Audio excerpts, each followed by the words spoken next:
My guest captivates you right from the beginning. It's more than her bright eyes and her wide smile. There's just a way about her. She enriches us culturally and educationally with humor and spark, and we can't get enough.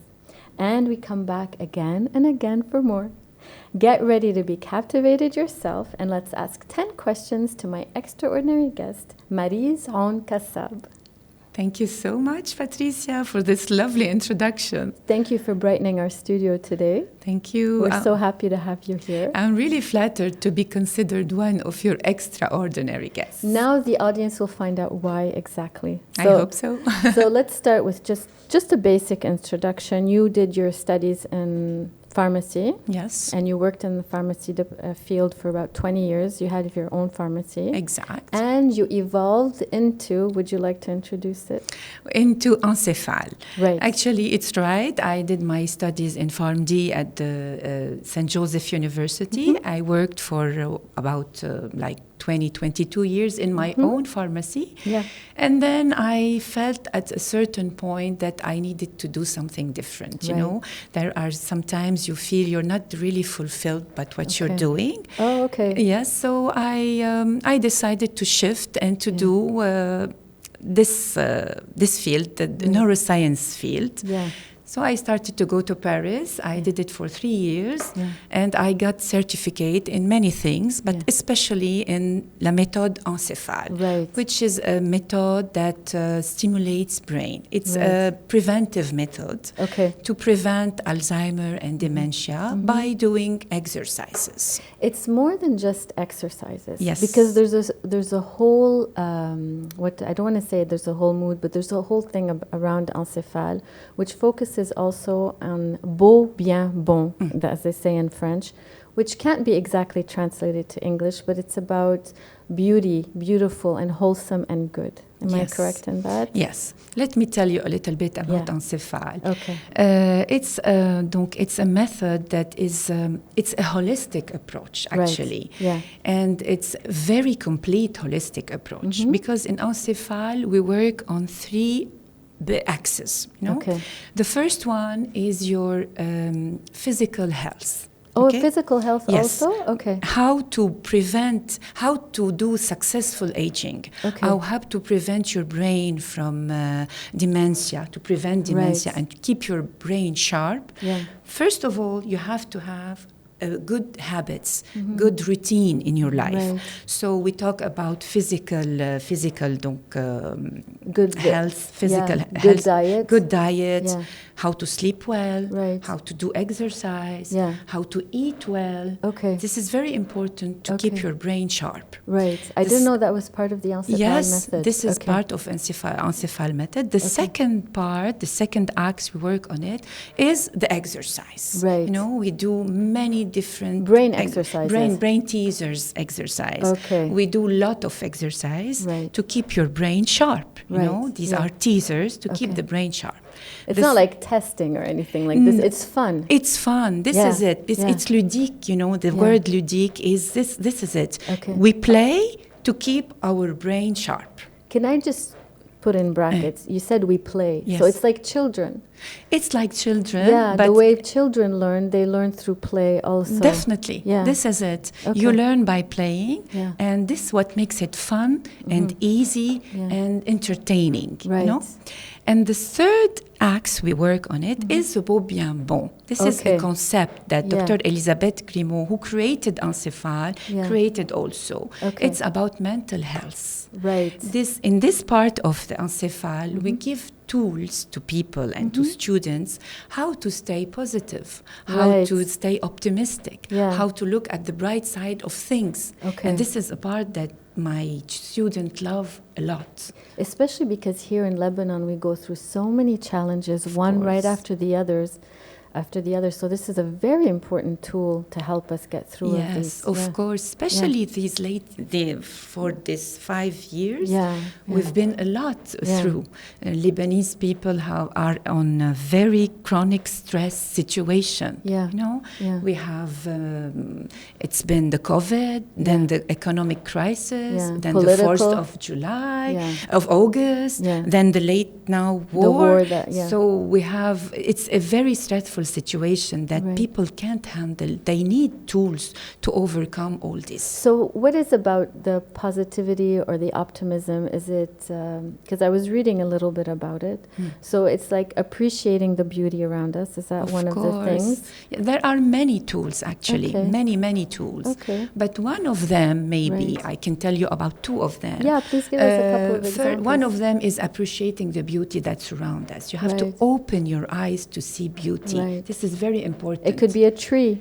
Anything. It could be anything. Wherever you are sitting, wherever you are going, there is something beautiful you can see. It needs you to pay attention for this. Okay? To stop for a pause. Stop for a pause and look at it and appreciate it. This is what we call in French émerveillement. Oh, you know, you have to keep this. In wonder. To wonder, to say wow. You say, Patty, every time you say wow, when you see something, it's your dopamine hormone that increases. Oh, okay. Or dopamine, the hormone dopamine is one of the hormones of happiness. You know? So every time you say wow, whatever you see, your dopamine level increases. So it's based also on science, the positivity. Everything is chemistry. Everything is chemistry. Positivity is chemistry also. These are hormones: dopamine, oxytocin, serotonin. And we can control them? Yes, you can. By this is what we give you, the tools to control that and have your journal, your daily dose of dopamine, of hormone. Happiness hormone. Okay. Yes. Another part. Or did you want to say something else? Yes. Maybe another example for how we give you tools. We teach you how to be grateful. You know, that's so important for happiness. Being grateful is your first step for happiness. You know, the problem is we live in a world where we think that everything we have is normal. Or even the basic things we have, other people. They are luxury for other people. We take advantage of these day-to-day things. And we think it's obvious.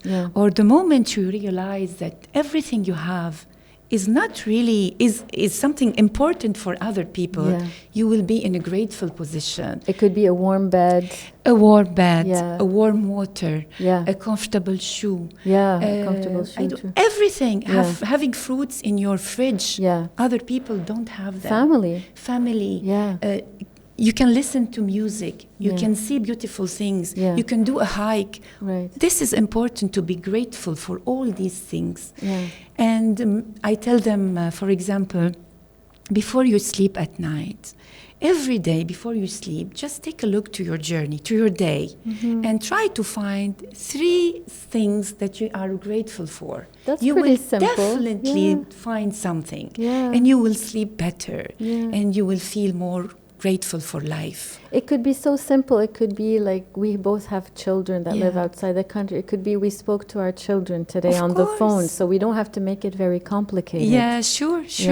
Speaking with children, having a coffee with a friend. Walking our pets. Walking our pets. There are many things we can be grateful for.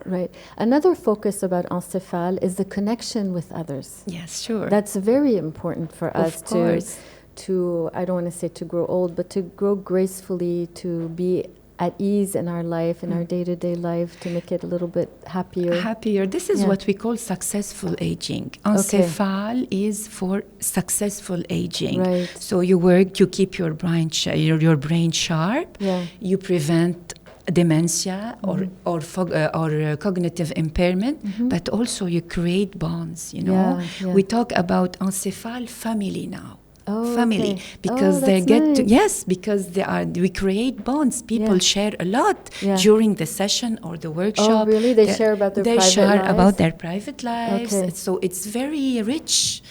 So this is it. It's a complete method, very complete, and that's why people like it a lot. They can relate to everything that you're saying. So how are your students? What is their feedback?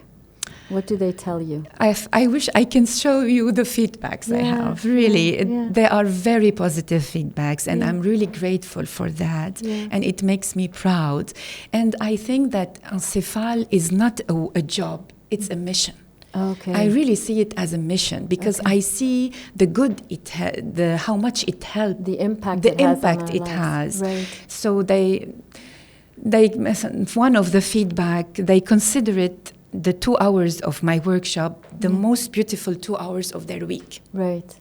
This is very satisfying for me. I attended the introduction once, and I feel like when they leave, you just stay, you keep smiling just for quite a long time. Yes, You just feel good after. You feel good, and actually they don't want to leave. Yeah, and the they 2 can't hours, wait. they can't wait for the next session. Right, because we share a lot, because there are a lot of culture, because we learn a lot, they learn a lot, because also we share, because it's really very intense. 2 hours are intense and rich hours. How has it impacted you and your life and your view on life?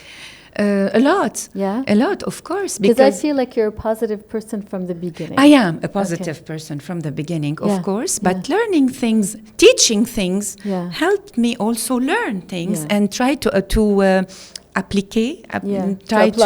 apply this on my daily life, of course. It's very important. So this is a holistic way. Yeah.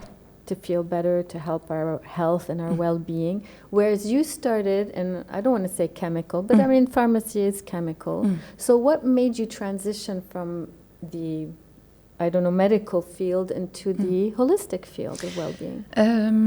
Yes, there are many reasons. First of all, why did I start Encefal? Because my stepmother had Alzheimer. Okay. And it was very sad, but also intriguing to see this woman that was very educated losing her mind. This is incredible. the word, losing your mind. So I was intrigued to see this, and I saw her family suffering from this. So I wanted to learn more about Alzheimer and what can we do to prevent it, you know, because Encefal is a preventive method. We don't give any drugs, any medicine. This is really a preventive method. So this is why I started. But you're asking me why I shifted to this, for the holistic. Because even though I'm a pharmacist, I don't like to take medicine. Okay? Sometimes you need to. This is important to say. You have to. You cannot but take medicine. Yeah, if you have blood pressure, for example. Of course. But I am the kind of person that try to delay maximum taking medicine, you know. And I always start with what we call alternative medicine, parallel medicine. Oh, you did, even while you were a pharmacist? Yes, of course. Trying, if I have a headache, let's say, I always try to take to drink a glass of water. Maybe to make a small nap, or maybe to have a tisane, a plan. Then, if it's not working, I will take a Panadol, let's say. But I always try to do some natural methods. So Encefal is this. It's holistic. How can we, on an everyday routine, try to prevent and have a successful aging without taking any medicine? And it's accessible for everybody. Everybody. But let me tell you something, Patty. Even the holistic approach, there is chemistry in it. Oh, there is? Yes. Natural chemistry? No, because everything you feel is chemistry. The happiness hormones, it's chemistry. Dopamine, oxytocin, serotonin, endorphin, even cortisol and adrenaline. When you do abdominal respiration, you know, or you do all the techniques to manage your stress, this is how to decrease cortisol. So chemistry is everywhere. It's everywhere. So we're managing it. We're managing it. That's it. Okay. I want to also talk, because this is probably a good hormone for you. You started an initiative to help students in the arts pursue their dreams. And it's called, why don't you tell us about it? Actually, it started before Encefal. It started 15 years ago. This is, how did it start? Actually, one day, my son was complaining about his guitar lessons. Oh, really? Yes. Okay. He wasn't talented, actually, but like all the mothers, we want our kids to do many activities. To find their light. To find their light. So I told him that day, do you know how many kids would love to be in your shoe today? And this is how it started. Oh, okay. I thought, it's true. Yeah. How many kids have the talent, got the talent, but don't have the possibility. Are the from financial backing. They are coming from disadvantaged backgrounds, and it's a dream for them to do this. And this is how I started. So I started I went to the public schools, to NGOs where the social assistant helped me find kids, and this is how I recruited them. Talented kids, but from very disadvantaged backgrounds. And this is just a personal initiative. It's not like you have a whole office and 10 employees or anything like this. It's a personal initiative, and I'm still alone in it. And this is how I started. So the kids started to do their activities in academies.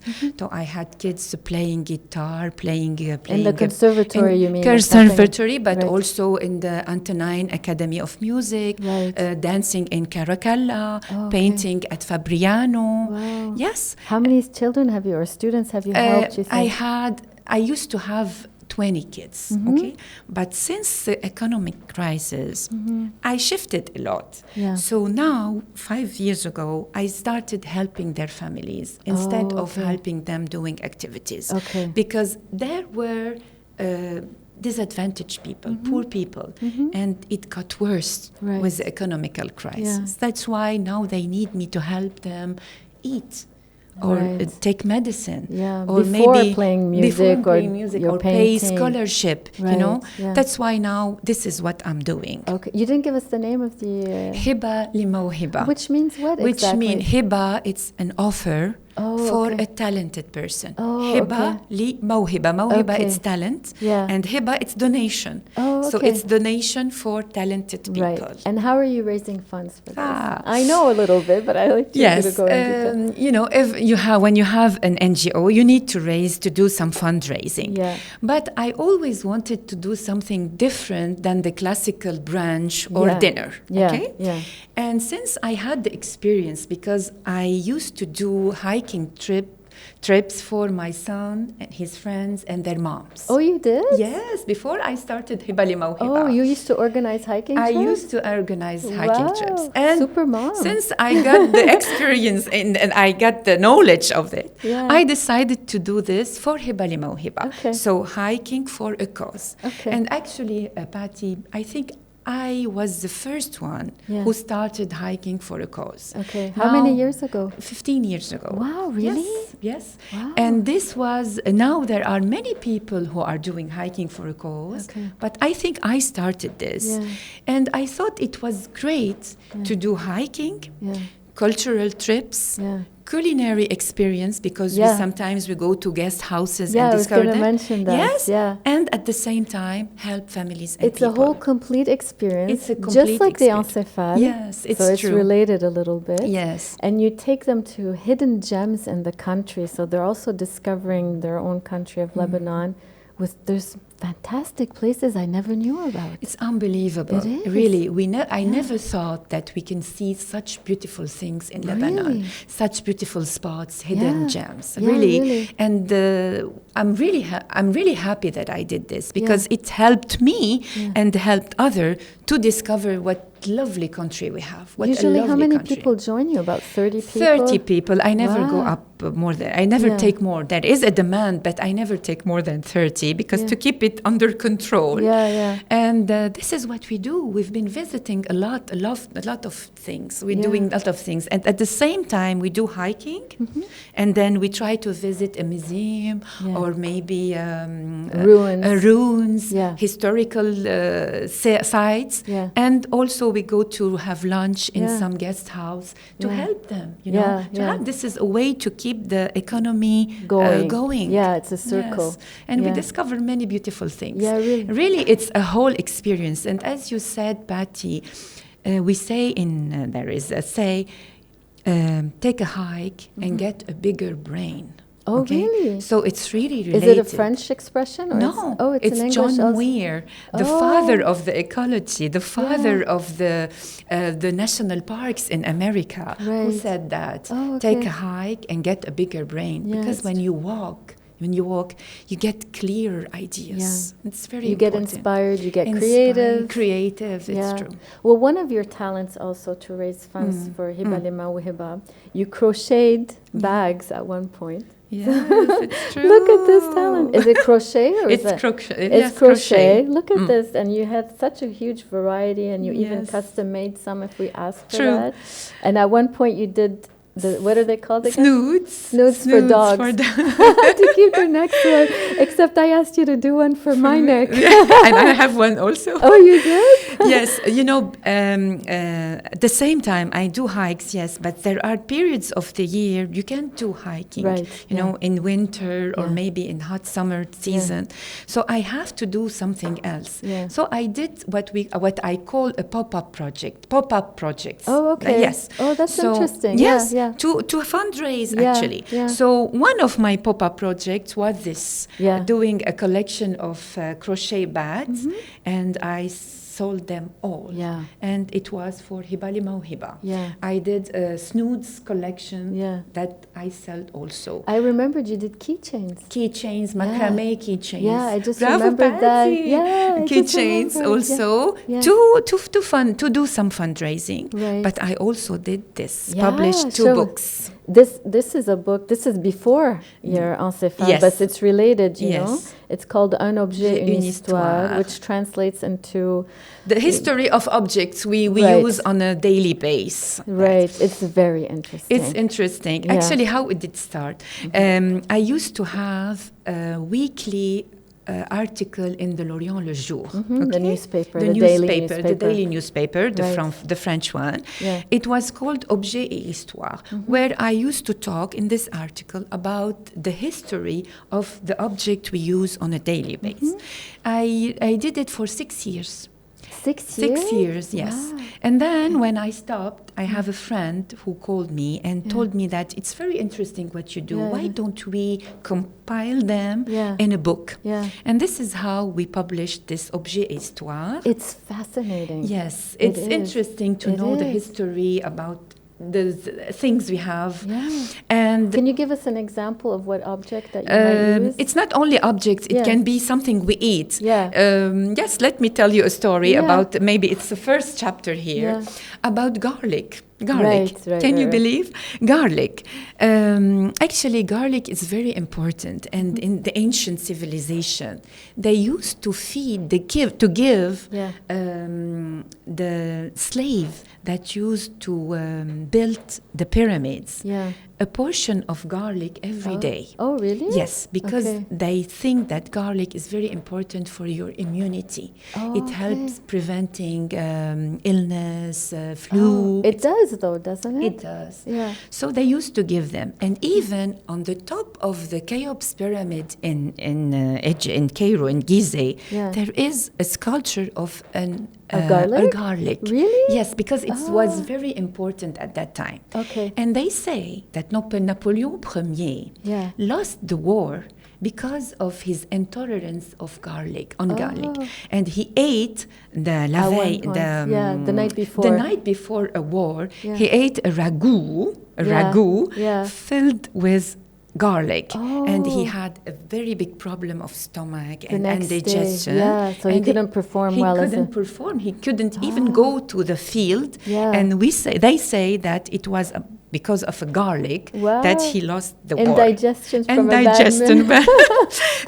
This kind of stories we have inside. And this is interesting. It's true because it was a very big success. And all the profits of this book went to Hiba Lima Hiba. Oh, it did also from the book. And this one also. This one it was last year. This one it's more for brain teasers exercises from Encefal. From Encefal. But also all the profits of this book went to Hiba Lima Hiba. So this is how. Beside the hiking, I do some pop-up projects to keep on going. Yeah, very talented, Marise. Thank you. Artistic also with the I like to work. You know, artistic activity makes you live, Patty, the flow. You know what is the flow? No, it's this feeling, this feeling you have when you are completely absorbed by what you are doing, and you forget everything around you. What a wonderful feeling! It's a wonderful feeling. It's a stress management activity. actually activity. Yeah. I want to know, because Marise, you inspire so many people. You really do. Thank you. Who inspires Marise? People also, you get to learn a lot about people, their experience and their feedbacks. People, of course, people inspire me a lot. And I'm a positive person at the beginning. And so you'll see it everywhere you go. Yes. Yeah. That's it. Okay, so for the last it's a mutual, it's a mutual... it's give and take. Give and take. Yeah, of course. So for the last question, or before the last question, where can people reach out to you if they'd like to? On social media. On Instagram. I have my page, Encefal, and I have my personal page, Marise Kassab, where I post most hiking. Beautiful sites and beautiful pictures from our hiking, so they can reach me on Instagram, of course. And for the last question, which I ask all of my guests, what makes the ordinary extraordinary? Gratefulness. Really, I insist on this. I'm a very grateful person. And I insist that when you look to things with a grateful eye, it becomes extraordinary. Really, this is it. Thank you, Marise. Thank you so much for having me. What a beautiful ending to the podcast. Yes. Thank you so much. Thank you a lot. Thanks. It was really great for us. We really enjoyed having you. Thank you. Be good and do good. Yeah, this is how this is how I like to end it. That's true. Be good and you'll do, and good will come towards you. Yes. Yeah, exactly. Thank you, Marise. Thank you so much.